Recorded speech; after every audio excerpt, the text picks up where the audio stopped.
Hello, everyone. Welcome to another episode of our Conscious Health podcast. And today's topic, we are going to discuss a very interesting way of living, which is how we use stress and turn it into resilience. And by doing that, we can rewire our brain. So, how do we face frustrations? How do we face pain or painful situations? All of those topics are going to be touched in today's episode, and we are going to discuss the science part and the spirituality side so that we can merge those two realms. And of course, thank you, Natasha, for being here as well and discussing this interesting topic. So let's start with, what do we do when we feel pain?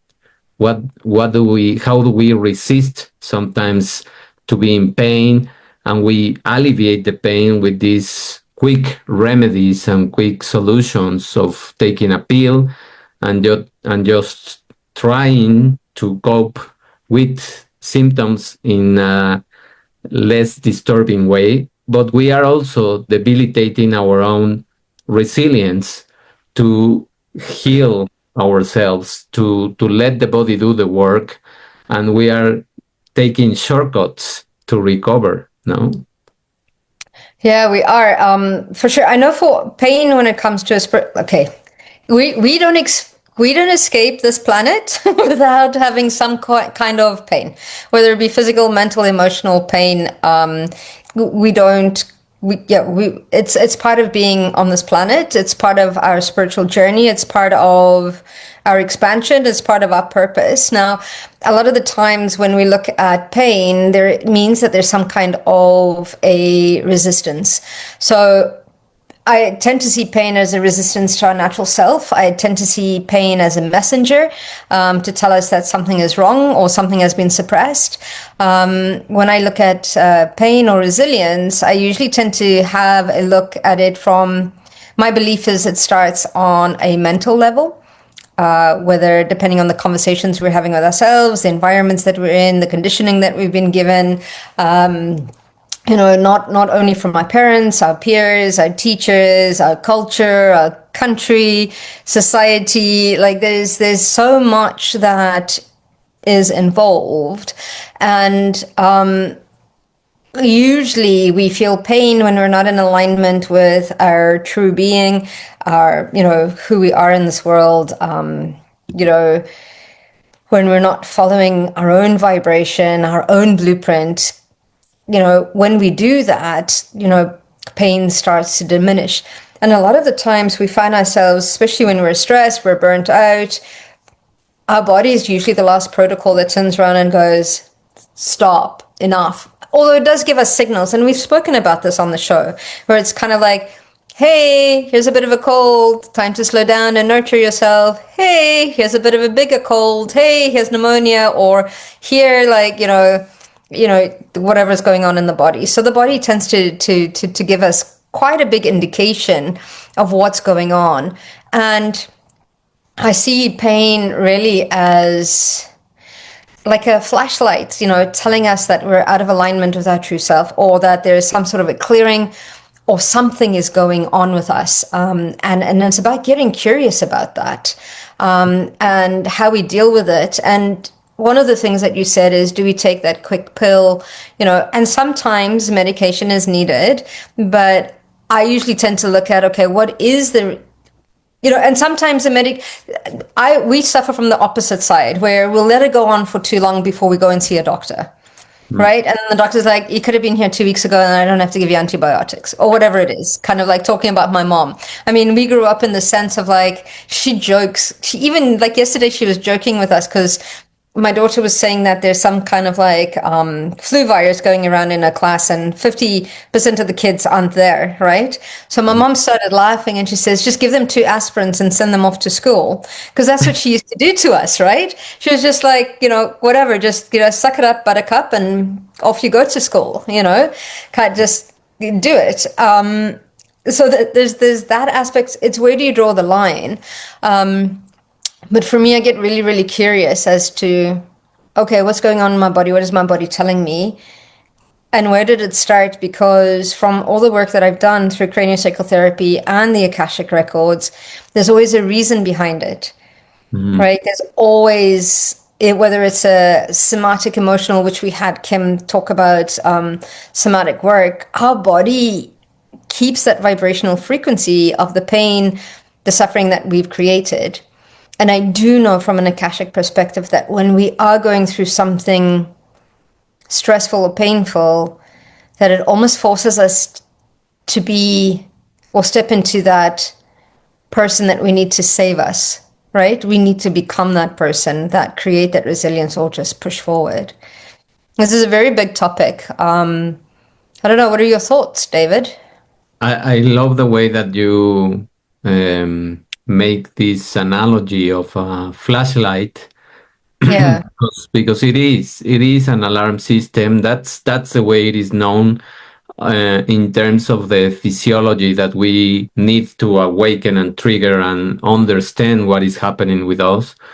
And there is, of course, also such a thin line, and we were discussing this before we started, that there is a very thin line between not doing anything when you feel pain and doing something very quick to numb the pain that can also make you have more chronic symptoms in the long run.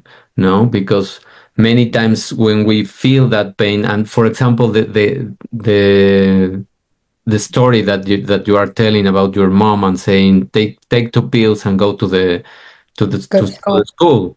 No, we used to do that, and many times we do it. We take pills to go to work. We take pills to sleep. We take pills to do have a stomach ache, and we Yeah. disguise the real symptom, or we uh, make the body, let's say, it won't sound good, but it is the truth. Mm-hmm. Lazy. We make the body lazy. We make the body unable to trigger the alarm system because it's just going shutting down. It's like listening to. Well, I'm going to add an example from Mexico because here we have a lot of earthquakes many times, and during the year we have very small earthquakes and others that set up an alarm system. So when an earthquake goes beyond 5 in the scale of Richter, let's say, we have this alarm system sounding, and everybody is scared, and everyone knows what to do. Yeah. But that's what your body does. You have a threshold of pain, and when you go up that threshold, your body is going to activate an alarm system, which is that pain that is telling you to stop, to rest, to Mm-hmm. recover, to rethink. Sometimes it's just uh, trying for you to catch the message that you Yeah. have to stop and pause and breathe and Mm-hmm. react and rethink what you are going to do.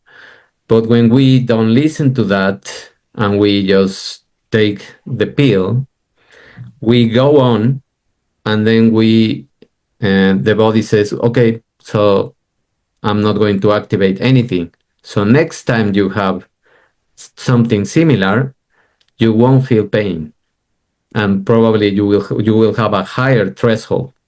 Yeah. So then you are raising the threshold, and you are creating also sort of a resistance towards the drugs that you are consuming. So probably if you take one aspirin in the first case, you will shut down the pain. But Mm-hmm. maybe in 2 or 3 months that you again have something similar, you will need two aspirins, not just Mm. one.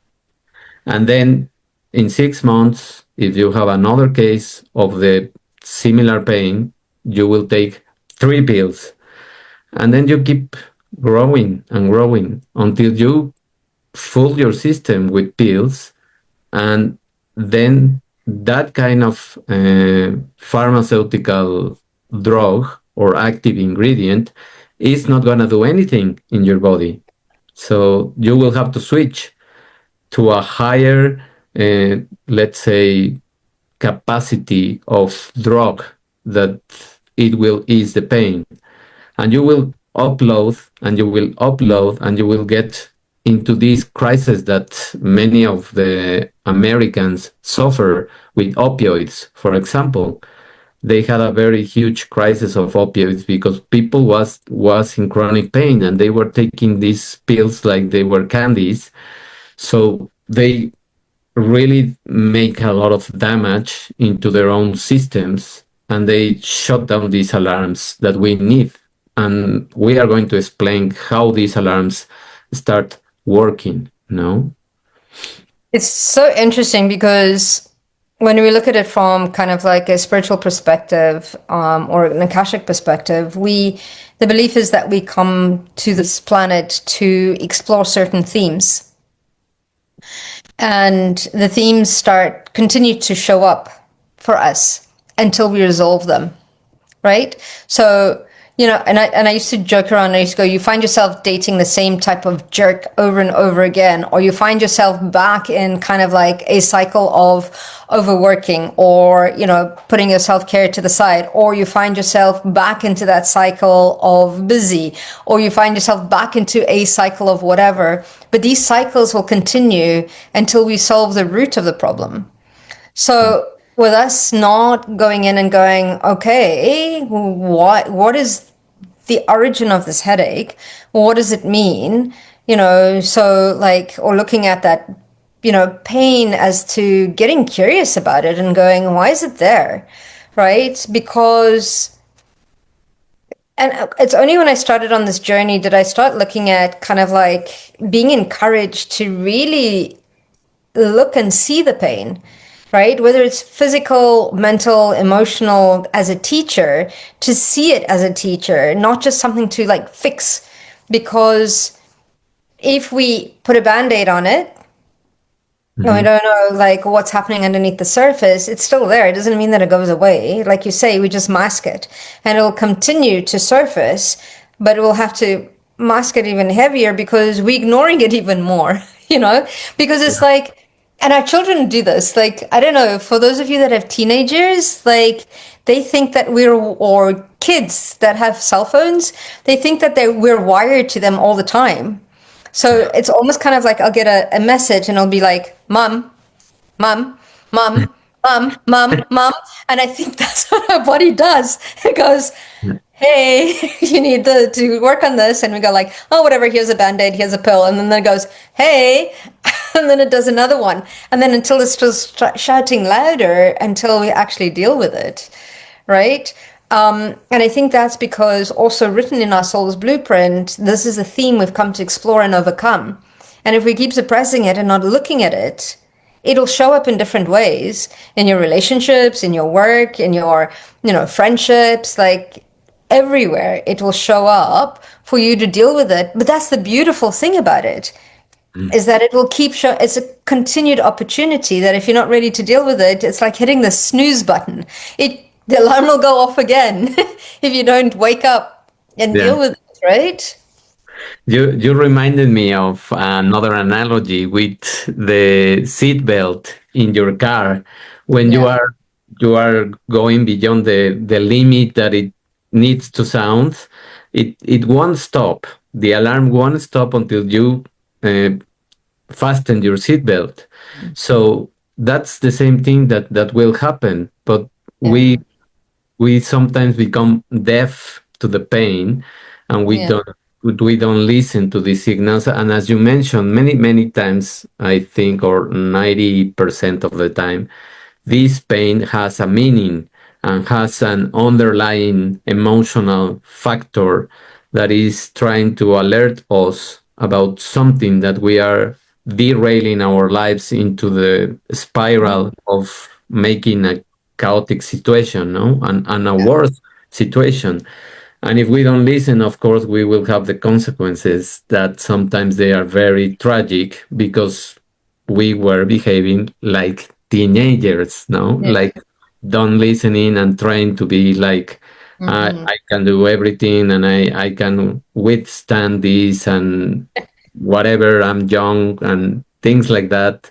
So that's not the way it is. And talking about this kind of physiology that happens in our body, we have these peripheral sensors around our body, and they are called nociceptors. They are called these receptors of pain, and they are specialized nerve endings. It's just the nerve ending in the skin, in the muscles, in the organs to detect harmful stimuli like heat, like pressure, like chemical irritation, or any kind of disturbance that your body is feeling through these sensors.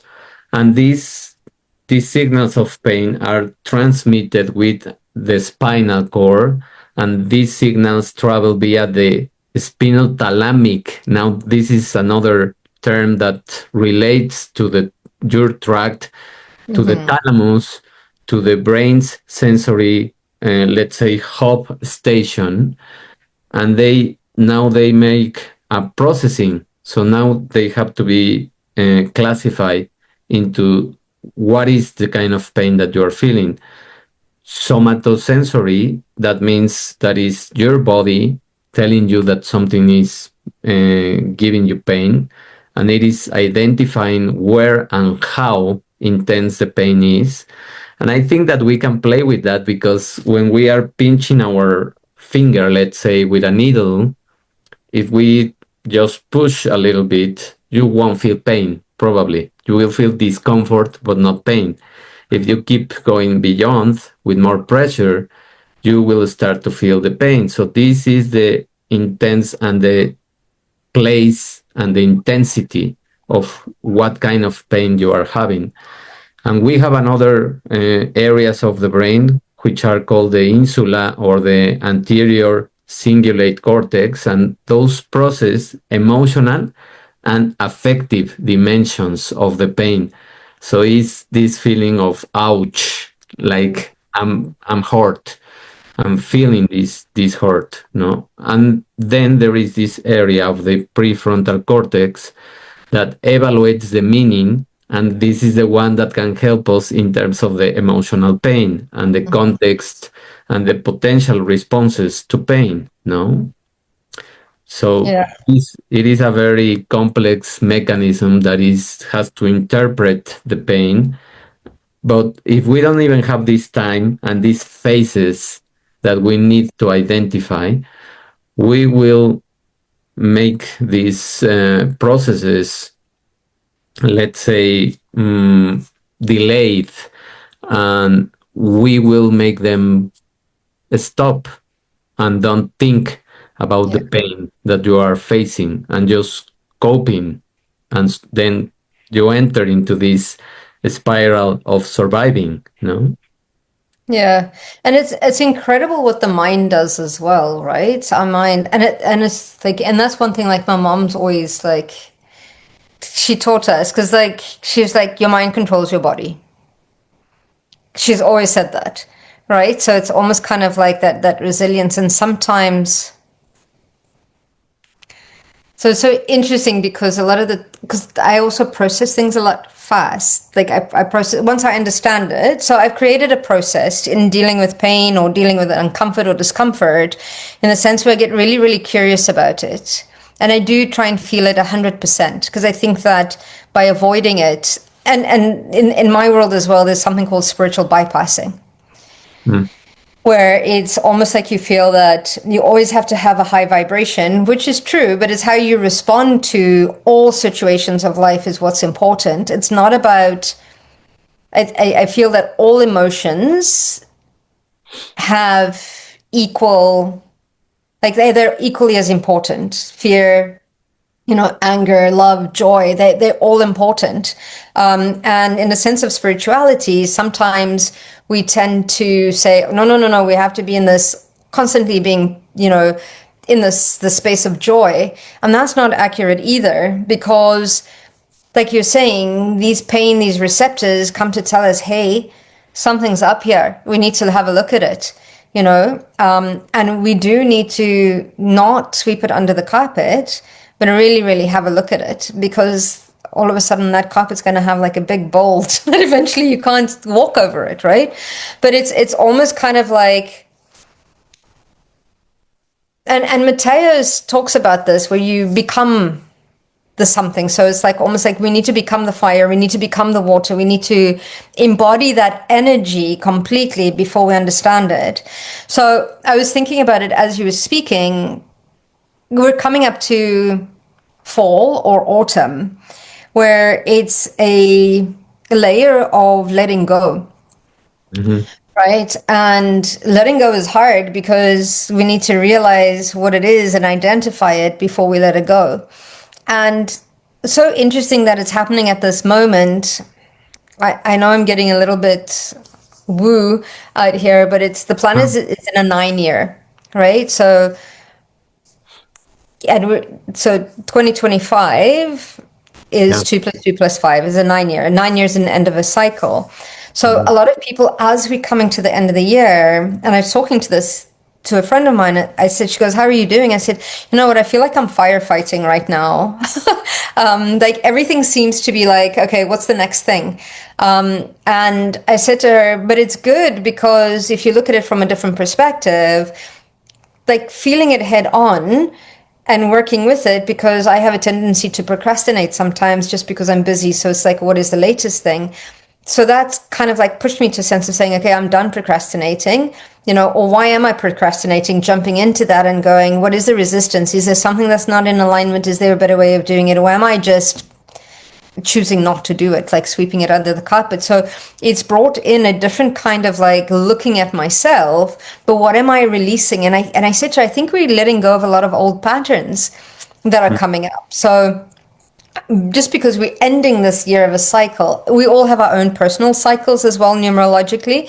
But on a grander scheme of things, what's happening internally is also happening externally in our lives. So it's quite interesting to see what's happening in our environment to what's happening internally within us as well, right? So because one always mirrors the other. So with flu season coming up, you had me thinking, I was like, okay, usually what happens is we get a lot of colds, we get a lot of flus. What is that? Usually it's connected into our lungs, which is looking at grief. A lot of the time, unresolved grief that we hold in our lungs, or it's in our throats, where we're learning how to speak our truth and speak up for ourselves and to be seen and to be heard, and where we're learning to listen. A lot of the times we don't listen, which is important. But it's all this area that usually tends to come up at this time of the year. And again, it's that aspect of letting go. It's our body's reflecting that season that is coming up. And I think we as humans tend to hold on to what we know. And that creates that resistance to that healing, or that resistance to looking at things, because it's what we know. So that, I think, is also always reflected in the body as well, which is important.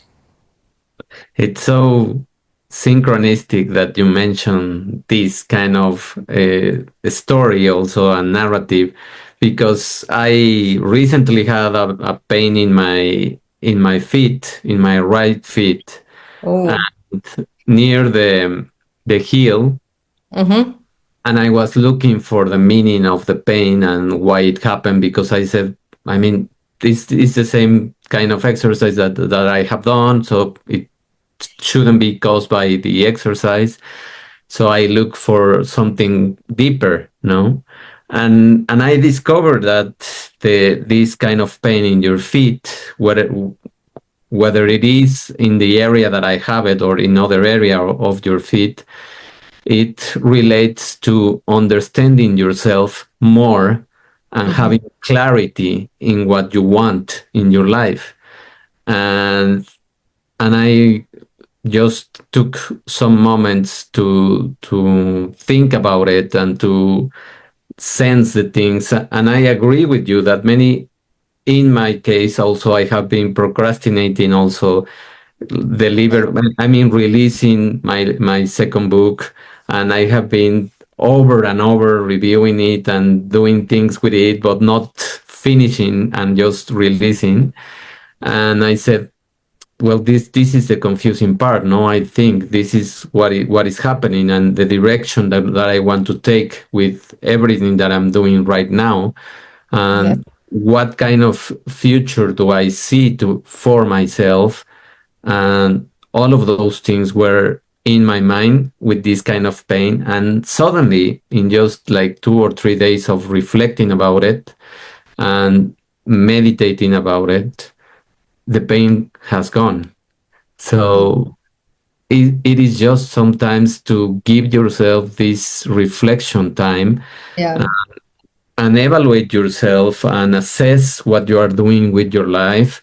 And as you mentioned, I also believe in these numbers and mathematical, let's say, universal things that are happening with our years, with the universe, with this spiritual meaning. And I love this year in terms of being the 9 and letting go many things, because also letting go for me has been a challenge about the way I have always been in Mhm. terms of being, let's say, trying to control many aspects of my life, and sometimes the aspects of the life around the people that I love, and Mhm. usually having some struggles or barriers or things that I'm facing with them. So it's about letting go all that way of being and getting into a new way of just understanding that I have to be concerned about my own life, my Mhm. own direction, and then things are going to settle down, no? Yeah. Can I give you my take on your feet? Yeah, of course. Yeah, Yeah. no, so absolutely. So we tend to see kind of like our feet, our legs, and up to our hips as kind of like movement. So it's all about the direction that we're wanting to go in. And you're absolutely right. That right foot or right leg is usually a resistance to keep going in the direction that we're going, and so something needs to change, right, in that. And with being your heels, sometimes it is absolutely about digging in your heels about something and a complete resistance into what you're wanting to do, right? So you were telling me the story about your dog earlier today, Yeah. and that resistance of moving forward. It's the same thing, which is so interesting, that you're both going It's through a resistance. mirror. I don't want to do this. It's a mirror. It's a mirror, probably that was brought to me by with her, Yeah. and and her resistance to walk and to take just these That direction. short strolls. No. Yeah, absolutely. And then control keeps us safe, right? So that's the thing, is like, where do you draw that line? Because control sometimes is a trauma response as well. So it's looking in, controlling keeps me safe, keeps others safe. That's what I'm trying to do. But it's getting to that stage is the beautiful thing in my world is once you realize a pattern, once you understand it, it's time, it doesn't serve you anymore. So your control has served you up until a certain point, and now it doesn't anymore. So you don't need it. So it's come up. So it's come up to be released, Yeah. right? Which is so interesting. And on my side, I went to go see a doctor today because for the last maybe 2, 3 months, I've been ignoring my shoulders being sore. And I think it's just because I put on a little bit of weight, well, more than I'm used to. And it's so funny because I'm like, oh, I have to do the work. Mm, So for me, sometimes not only finding out what it is, but you can actually have a conversation with mm, that body part. And I know it sounds totally bizarre, but that no. part will tell you what's wrong with it, why it's upset, why it's angry. So when I looked at mine, because now I'm starting to get less range of motion, so it's starting to annoy me now. Because talking about pain, I have quite a high pain threshold. So I ignore it until I'm not mobile, Oh, which is not good either, no. right? So looking at mine is so everything on the right hand side is masculine. So it's like, okay, it's something about a doing thing that I'm doing, or a process, or whatever it is. When we start looking at shoulders, especially inwards, it's about like taking on responsibilities that are not mine. And Mm, it's the flexibility of movement with joints is usually flexibility. So somebody that has arthritis, they tend to be quite perfectionists mm, in not wanting to move. So, it's all about, how do I freely be me, or allow myself to pivot? Because my business is pivoting at the moment to start supporting businesses to do conscious business. So it's like, going back into that corporate world again, but it's just, that's exactly where it's needed, right? So it's about changing that direction. So a little bit of my old kind of limitations, because I was very comfortable in dealing on a one-to-one, or dealing with people, and I don't need people to buy into my stuff. Those that are ready will find it. But I've been carrying a lot of what's not mine, right? And that again, or trying to hold it all together, right? Is what's coming up for me, which is so interesting that is just like, okay, maybe I don't. Maybe I can hand over responsibility. My kids are getting old enough and they need to take responsibility for their own actions sometimes, Mhm. right? Because it's like, oh, you didn't do this, right?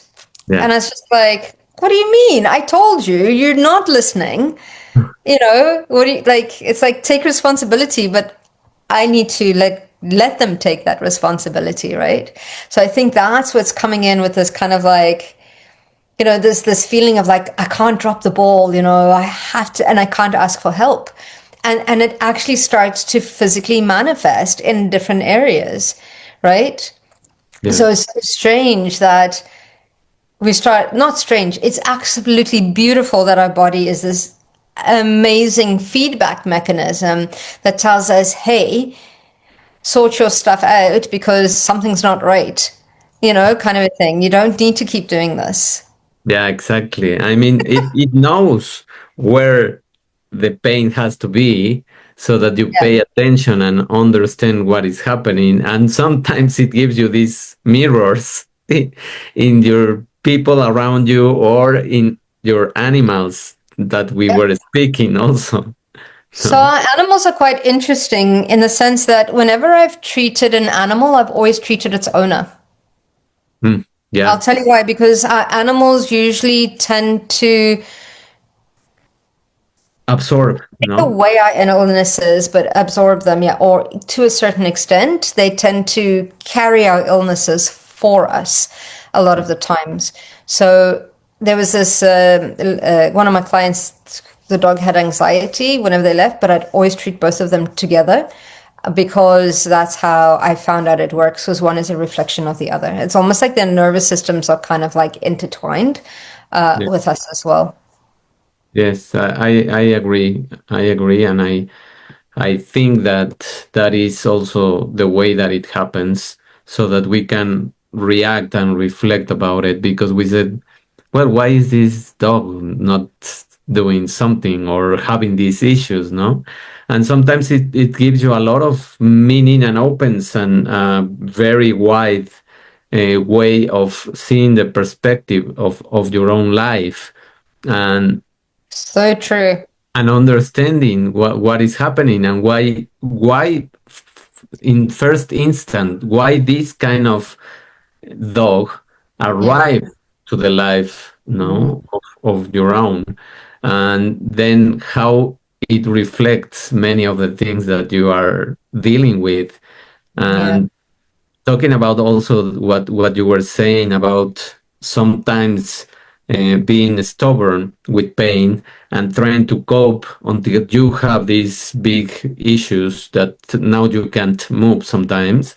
I understand perfectly, and I'm also like that many times, mostly because I was also let's say trained to withstand the pain in the endurance in the competitions that I had with swimming. When I practiced this open water swimming, I needed to handle the pain with the mind Yeah. and just, I mean, keep going until I finish the race or whatever it was. Hmm.